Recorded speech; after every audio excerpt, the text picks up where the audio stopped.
வந்தது யார் வந்தது உன் நெஞ்சிலே யார் வந்தது போர் வந்தது உள் நெஞ்சிலே போர் வந்தது பூ வந்தது கை வீசிடும் பூ வந்தது தீ வந்தது பூக்கண்களில் தீ வந்தது ஏன் வந்தது கண்ணோரமாய் வெப்பம் பெண் வந்ததும் உன் சூழலில் சத்தம்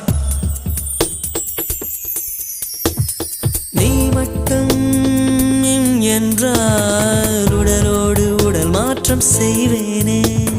நீ மட்டும் போ என்றால் அப்போதே உயிர் விட்டு செல்வேனே. அடிப்பருவ பெண்ணை நீயும் ஒரு பங்கு சந்தை போலே சிலையற்ற இறக்கங்கள் அடவுந்தன் மேனி மேலே. பூவின் உள்ளே ஒரே தாகம் உன் உதடுகள் மழை என் உலகத்தில் வருகின்ற